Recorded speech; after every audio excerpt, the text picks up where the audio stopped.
विधान परिषद के अध्यक्ष को क्या कहा जाता है? तो ध्यान रखना, विधान परिषद का जो अध्यक्ष होता है उसको सभापति कहा जाता है, यानी कि ऑप्शन नंबर डी इसका राइट आंसर होगा। अगला जो क्वेश्चन है, क्वेश्चन 1930 में महात्मा गांधी ने किस आंदोलन की शुरुआत की थी? 1930 में महात्मा गांधी ने किस आंदोलन की शुरुआत की थी? 1930 में जो हुआ था वो हुआ था आपका सविनय अवज्ञा आंदोलन, यानी कि option number D right answer होगा।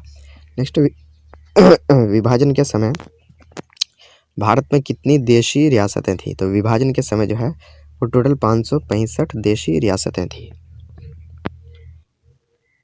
अगला जो क्वेश्चन है, राज्य पुनर्गठन आयोग का गठन हुआ। राज्य पुनर्गठन आयोग का गठन हुआ, तो राज्य पुनर्गठन आयोग का गठन हुआ था 1953 में, यानी कि 29 सितंबर 1953 में राज्य पुनर्गठन आयोग का गठन हुआ था। नेक्स्ट जो क्वेश्चन है, प्रत्यक्ष प्रजातंत्र या प्रत्यक्ष लोकतंत्र यानी कि डायरेक्ट डेमोक्रेसी जो है वो किस देश में है? तो डायरेक्ट डेमोक्रेसी जो है वो स्विट्जरलैंड में है। ध्यान रखना है, स्विट्जरलैंड क्योंकि छोटा देश है, आबादी कम है, इसलिए यहाँ पे डायरेक्ट डेमोक्रेसी यानी कि डायरेक्ट या प्रत्यक्ष प्रजातंत्र या लोकतंत्र है स्विट्जरलैंड में। नेक्स्ट है, पंचशील समझौता किन देशों के बीच हुआ? पंचशील समझौता वेरी इंपॉर्टेंट क्वेश्चन है। पंचशील समझौता जो हुआ था वो भारत और चीन के बीच हुआ था 1954 में। 1954 में जो है वो पंचशील समझौता हुआ था भारत और चीन के बीच। नेक्स्ट जो है, भारत में वित्त आयोग का कार्यकाल कितना होता है? भारत में वित्त आयोग का कार्यकाल कितना होता है? तो ध्यान रखना 5 वर्ष होता है। नेक्स्ट है, स्वतंत्र भारत के प्रथम उप प्रधानमंत्री एवं गृह मंत्री कौन थे? यानी आज़ाद भारत के प्रथम उप प्रधानमंत्री और गृह मंत्री जो थे वो लौह पुरुष जिसको कहा जाता है सरदार वल्लभ भाई पटेल थे। Sardar Vallabhbhai Patel. Option number C right answer हो जाएगा। नेक्स्ट है, योजना आयोग। योजना आयोग की स्थापना कब हुई? तो योजना आयोग की स्थापना हुई थी 1950 में, यानी कि 15 मार्च 1950 में। Option number B right answer होगा। नेक्स्ट है, कांग्रेस का प्रभुत्व काल कब से कब तक माना जाता है? यानी कांग्रेस का जो केंद्र और राज्यों में दबदबा रहा कब से कब तक? तो 1952 से 1967 तक केंद्र का प्रभुत्व काल माना जाता है। इसी को बोलते हैं एक दलीय प्रभुत्व का दौर। नेक्स्ट जो क्वेश्चन है वो है ऑपरेशन फ्लड। ऑपरेशन फ्लड किससे संबंधित है? तो फ्लड मतलब होता है बाढ़। ऑपरेशन फ्लड किससे संबंधित है? ध्यान रखना है, अनाज से तो नहीं, अनाज से तो हरित क्रांति है। ऑपरेशन फ्लड जो है वो है दूध उत्पादन से। ध्यान रखना है, दूध उत्पादन से। और तिलहन उत्पादन से जो है ये है तिलहन जो उत्पादन से है वो पीली क्रांति है। ध्यान रखना है। तो ऑपरेशन फ्लड किससे संबंधित हो गया? फूल उत्पादन से। नेक्स्ट, भारत में 14 बैंकों का राष्ट्रीयकरण कब किया गया? भारत में जो है 14 बैंकों का राष्ट्रीयकरण हुआ था 1969 में, यानी कि 1969 में।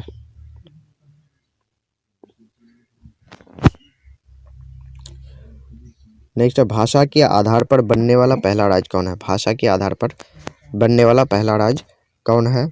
तो इसका जो सही आंसर हो जाएगा वो हो जाएगा ऑप्शन नंबर सी, यानी कि आंध्र प्रदेश। भाषा के आधार पर बनने वाला पहला राज्य आंध्र प्रदेश हो जाएगा। नेक्स्ट, किस पंचवर्षीय योजना में औद्योगिकरण की तेज रफ्तार पर बल दिया गया? किस पंचवर्षीय योजना में औद्योगिकरण की तेज रफ्तार पर बल दिया गया? तो उद्योग पर बल दिया गया था, यानी कि दूसरा पंचवर्षीय योजना, यानी कि option number A right answer हो जाएगा। पहला में दिया गया था, पहला जो है उसमें दिया गया था कृषि पर। ध्यान रखना है, कृषि पर। चलिए नेक्स्ट देख लेते हैं हम लोग। नेक्स्ट जो क्वेश्चन है, विश्व में हरित क्रांति का जनक कौन है? विश्व में हरित क्रांति का जनक कौन है? ध्यान रखना है, विश्व में जो हरित क्रांति का जनक है वो है Norman Borlaug. Norman Borlaug. Next, निम्न में से कौन एक संवैधानिक संस्था नहीं है? तो ध्यान रखना है, नीति आयोग जो है ये संवैधानिक संस्था नहीं है, ये गैर संवैधानिक संस्था है। अगला, राष्ट्रीय विकास परिषद यानी कि एनडीसी नेशनल डेवलपमेंट काउंसिल का गठन कब हुआ? तो 1952 में हुआ था। ध्यान रखना है, 1952 में।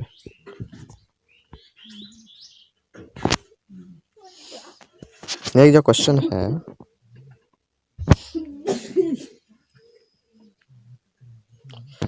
भारतीय संविधान की आत्मा है। भारतीय संविधान की आत्मा है, तो ध्यान रखना है, भारतीय संविधान की जो आत्मा है वो प्रस्तावना है। Option number C right answer होगा, यानी कि प्रस्तावना। और भारतीय संविधान की आत्मा अगर बोलेगा ये कौन सा आर्टिकल है, तो आर्टिकल नंबर 32 होता है। ठीक है, ध्यान रखना है इसको।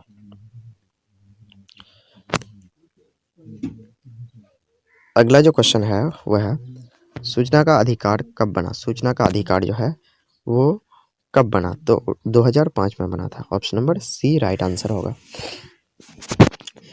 नेक्स्ट क्वेश्चन जो है भारतीय संविधान के किस अनुच्छेद में विदेश नीति के संबंध में दिशा निर्देश दिए गए हैं। भारतीय संविधान के किस अनुच्छेद में विदेश नीति के संबंध में दिशा निर्देश दिए गए हैं, तो ऑप्शन नंबर डी होगा, यानी कि अनुच्छेद नंबर 51, यानी कि अनुच्छेद 51 में जो है वो दिशा निर्देश दिए गए हैं इसके बारे में, यानी कि विदेश नीति के बारे में। एक ध्रुवीय विश्व में किस देश का प्रभुत्व रहा है। एक ध्रुवीय विश्व में किस देश का प्रभुत्व रहा है, तो रहा है जो है वो ऑप्शन नंबर बी, यानी कि अमेरिका का। नेक्स्ट क्वेश्चन है गैर कांग्रेसवाद का नारा किसने दिया। गैर कांग्रेसवाद का नारा किसने दिया, तो option number A right answer होगा, यानी कि राम मनोहर लोहिया ने दिया। नेक्स्ट है गरीबी हटाओ किसका नारा था। तो गरीबी हटाओ जो था वो किसका था, इंदिरा गांधी का, यानी कि गरीबी हटाओ किसका नारा था, इंदिरा गांधी का। और था इंदिरा हटाओ, ये विपक्षी गठबंधन का नारा था। नेक्स्ट जो क्वेश्चन है वो शाह आयोग का गठन कब किया गया। तो शाह आयोग का गठन किया गया था 1977 में, यानी कि आपातकाल की जांच के लिए शाह आयोग का गठन किया गया था 1977 में। नेक्स्ट जो है भारतीय जनता पार्टी द्वारा किए गए गठबंधन को कहा जाता है। तो भारतीय जनता पार्टी जो गठबंधन है उसको बोलते हैं राजग, यानी कि एनडीए, राष्ट्रीय जनतांत्रिक गठबंधन। और जो कांग्रेस के द्वारा है वो है संप्रग, यानी संयुक्त प्रगतिशील गठबंधन। अगला जो क्वेश्चन है वो वारसा पैक्ट का संबंध किस गठबंधन से था। वारसा पैक्ट का संबंध किस गठबंधन से था। तो वारसा पैक्ट ध्यान रखना है, यह था आपका सोवियत गठबंधन से। सोवियत गठबंधन ये जो है एक सैनिक संगठन था। उसी तरह अमेरिकी गठबंधन से जो है रिलेटेड था वो था नाटो, यानी कि नॉर्थ अटलांटिक ट्रीटी ऑर्गेनाइजेशन, 1949 में जिसकी स्थापना हुई थी। अगला जो क्वेश्चन है सुरक्षा परिषद में अस्थायी सदस्यों की संख्या कितनी है। सुरक्षा परिषद में जो है वो 5 अस्थायी सदस्य हैं, यानी कि 5। इसी को जो है वो वीटो पावर, यानी कि निषेधाधिकार शक्ति जो है वो दिया गया है। तो ध्यान रखना इसका ट्रिक फ्रेका। एफ से हो जाएगा फ्रांस, आर से रूस, ई से इंग्लैंड, सी से चाइना और ए से अमेरिका। इन्हीं 5 देशों को जो है वो सुरक्षा परिषद में अस्थायी सदस्यता दी गई है। नेक्स्ट आसियान की स्थापना कब हुई। आसियान की स्थापना कब हुई, तो ध्यान रखना है आसियान की जो स्थापना हो गई वो ऑप्शन नंबर ए, यानी कि 1967 में। ध्यान रखना आसियान का पूरा नाम होता है association of south east Asian Nations. ये आसियान का पूरा नाम होता है। इसमें जो है वो टोटल 10 कंट्री इसका सदस्य देश है, यानी कि मेंबर कंट्रीज हैं कितने, 10। ठीक है, ध्यान रखना अगर आप इसको लिखना चाहें तो लिख सकते हैं। इसके मेंबर कंट्री जो हैं वो हैं म्यांमार, उसके बाद है Myanmar, Thailand, Laos, Cambodia, Vietnam, Malaysia, Brunei, Singapore, Indonesia और फिलीपींस। ये जो है 10 कंट्रीज इसका मेंबर है। चलिए नेक्स्ट क्वेश्चन देख लेते हैं। यूरोपीय संघ यानी कि यूरोपीय यूनियन की मुद्रा का क्या नाम है। तो यूरोपीय यूनियन की ये जो कॉमन मुद्रा है उसका नाम है rouble. Option number D right answer होगा। दक्षेस की स्थापना कब हुई। दक्षेस यानी कि सार्क, दक्षेस यानी कि SAARC, South Asian Association for Regional Corporation, यानी कि दक्षेस की जो स्थापना हुई थी वो हुई थी 1985 में, यानी कि option number A right answer होगा। इसमें कितने टोटल सदस्य हैं, तो इसमें जो है 8 सदस्य देश हैं। भारतीय संविधान के किस अनुच्छेद के तहत कश्मीर को स्वायत्तता प्रदान की गई थी।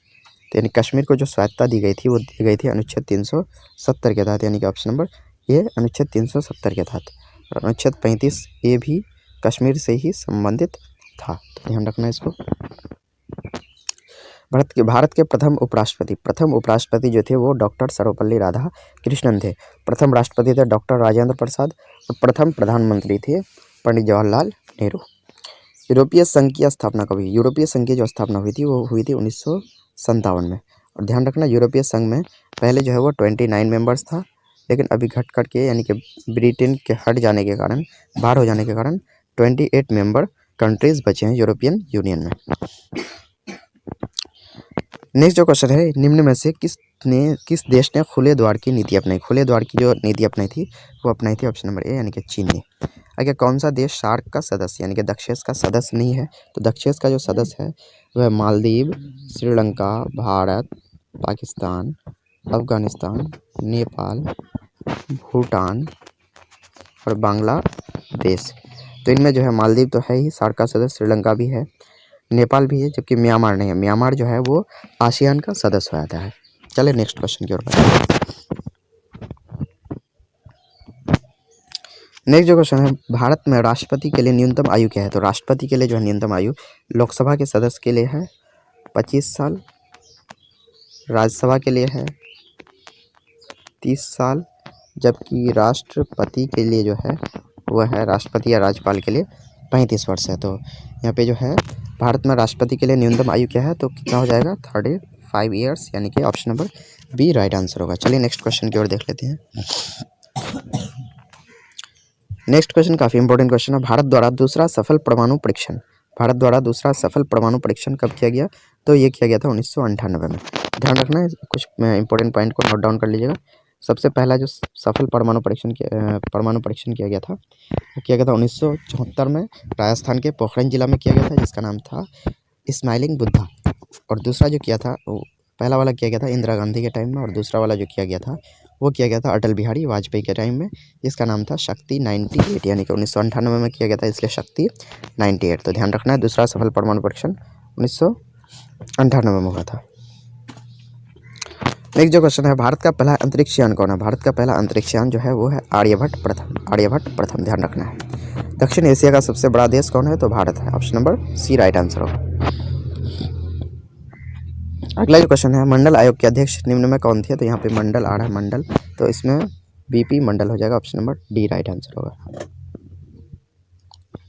अगला जो क्वेश्चन है, भारत 1972 में भारत पाक के बीच समझौते को क्या कहा जाता है? तो भारत पाक के बीच जो समझौता हुआ था उसको बोला जाता है 1972 में शिमला समझौता। हिमाचल प्रदेश की राजधानी शिमला में हुआ था, इसलिए उसको बोलते हैं शिमला समझौता। जबकि ताशकंद समझौता जो हुआ था वो 1966 में हुआ था। अगला जो क्वेश्चन है, अंतर्राष्ट्रीय मुद्रा कोष यानी कि इंटरनेशनल मॉनेटरी फंड IMF का मुख्यालय कहाँ है? तो ध्यान रखना, IMF पूछा जाए या फिर विश्व बैंक यानी कि वर्ल्ड बैंक पूछा जाए, दोनों का मुख्यालय जो है वॉशिंगटन DC, यानी कि option number D right answer होगा। इंपॉर्टेंट क्वेश्चन है। नेक्स्ट क्वेश्चन है, निम्न में से कौन भारतीय व्यक्ति भारत का प्रथम गवर्नर जनरल था? तो प्रथम जो गवर्नर जनरल था भारतीय व्यक्ति वो था चक्रवर्ती राजगोपालाचारी, यानी कि option number B right answer होगा। नेक्स्ट, योजना आयोग को भंग कर कौन सा आयोग बनाया गया? तो योजना आयोग को 2014 में भंग कर दिया गया और उसके जगह नीति आयोग बनाया गया, यानी कि 1 जनवरी 2015 में कौन सा आयोग बनाया गया? नीति आयोग। ध्यान रखना, नीति आयोग संवैधानिक संस्था नहीं है। नेक्स्ट जो क्वेश्चन है, निम्न में कौन संयुक्त राष्ट्र यानी कि UNO का अंग नहीं है? तो UNO का अंग महासभा बिल्कुल है, सुरक्षा परिषद है, अंतर्राष्ट्रीय न्यायालय भी है जिसका मुख्यालय हेग में है, जबकि यूरोपियन यूनियन ये जो है अंतर्राष्ट्रीय संयुक्त राष्ट्र संघ का अंग नहीं है। तो इसका option number D right answer होगा। विश्व व्यापार संगठन यानी कि वर्ल्ड ट्रेड ऑर्गेनाइजेशन WTO की स्थापना कब की गई? तो 1995, 1 जनवरी 1995 में WTO यानी कि विश्व व्यापार संगठन की स्थापना हुई थी। तो आप लोग बताइए कमेंट में विश्व व्यापार संगठन का जो है हेडक्वार्टर यानी कि मुख्यालय कहाँ है? ध्यान रखिएगा, आप ज़रूर कमेंट में बताएंगे। अगला जो क्वेश्चन है, भारत संयुक्त राष्ट्र संघ यानी कि UNO का सदस्य कब बना? ध्यान रखना, 1945 में संयुक्त राष्ट्र संघ के अस्तित्व में आने के साथ ही जो है भारत संयुक्त राष्ट्र संघ का सदस्य देश बन गया था 1945 में। नेक्स्ट, भारत में 42वां संविधान संशोधन कब हुआ? भारत में 42वां संविधान संशोधन कब हुआ था? 1976 में हुआ था। 42वां संविधान संशोधन को हम लोग मिनी संविधान भी बोलते हैं, क्योंकि इसमें बहुत सारी चीज़ों को जोड़ा गया था। 42वां संविधान संशोधन जो है वो इंदिरा गांधी के काल में हुआ था 1976 में। विश्व मानव अधिकार दिवस किस तिथि को मनाया जाता है? ध्यान रखना, option number D right answer होगा। 10 दिसंबर को विश्व मानव अधिकार दिवस मनाया जाता है। नेक्स्ट भारतीय राष्ट्रीय कांग्रेस की पहली महिला अध्यक्ष, तो पहली महिला अध्यक्ष जो थी वो एनी बेसेंट थी, यानी option number A right answer.